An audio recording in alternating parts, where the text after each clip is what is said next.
Hello guys, welcome sa ating opo plantation. No, opo na munting taniman lang.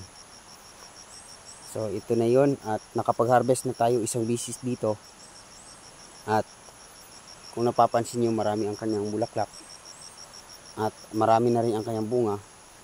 So titingnan natin ito. Ito harvestable size na siya guys, no? Marami na ang kanyang harvest natin to ngayon kahit hapon na, okay pa naman. Makaya pa naman sa ating oras. So ito guys, malalaki na ang kanyang mga bunga at kailangan natin itong harvestin ngayon. At ito, masyado nang makapal ang kanyang mga dahon. At minsan hindi na natin makita ang mga bunga pag ganito. May mga maliliit na bunga oh. Ayan, masyadong makapal ang kanyang dahon. So ito ang kainaman kapag pinapagapang lang natin. Yun kasi mga baging niya, nag-uugat yan. Kaya ang mangyayari, mas lumago pa siya ng lumago. Ayan, may mga bunga na oh, maliliit. At may mga harvestable size na. Ito parang lumampas na yata sa edad. Pero okay lang yan, harvestin natin yan mamaya. Papakita ko lang muna sa inyo at nang malaman nyo na ganito ang tanim natin ha. Upo, no? Naging malago siya. Kung napapansin nyo, maliit na area lang siguro to. Nasa around, yung tinatamnan natin, nasa around 100 square meter ata, no? Or 150 yata. So ito lang, ganito lang siya kaliit. Palagay ko 200 pala, no? So ganito lang siya kaliit ang ating tanim na upo. So berding-berdi pa naman ang kanyang dahon. Nagpapatunay na malusog ang kanyang dahon dahil nga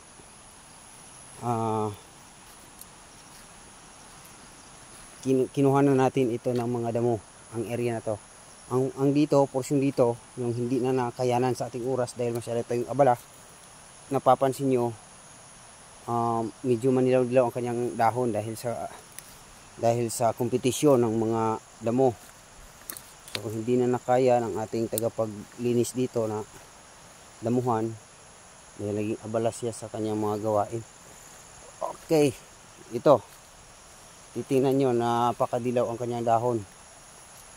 Kulang na kulang siguro sa nutrients, no?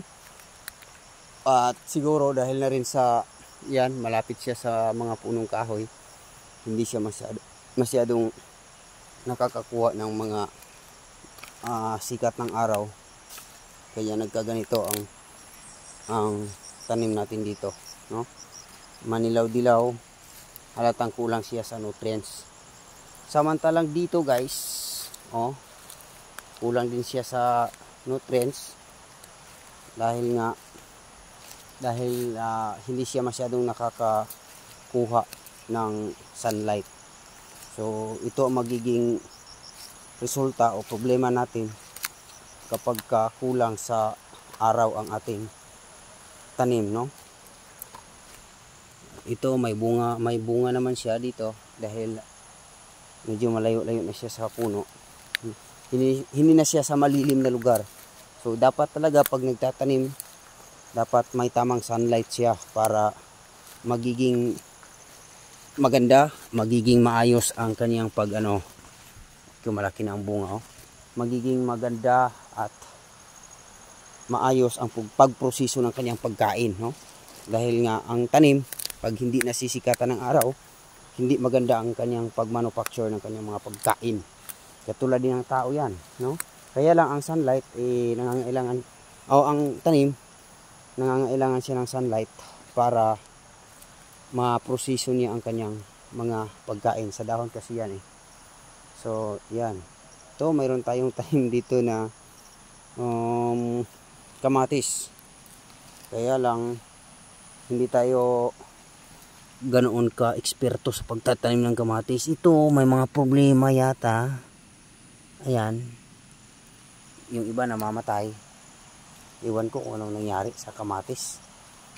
So tinatanim lang natin ito dito para mayroon sana tayong makain sa ating maihain sa ating hapag, no? Masarap kasi ang pipino eh. Kaya lang namamatay. Hindi ko alam kung ano ang nangyari dito. Oh, tingnan nyo. Bakit ganoon? Bakit ganito? So first time kasi nating magtanim ng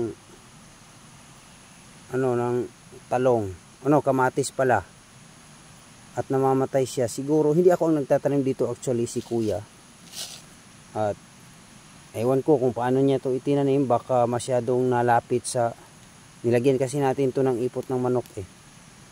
Siguro palagay ko masyadong malapit ang kanyang paglalagay, kaya namatay siya, no?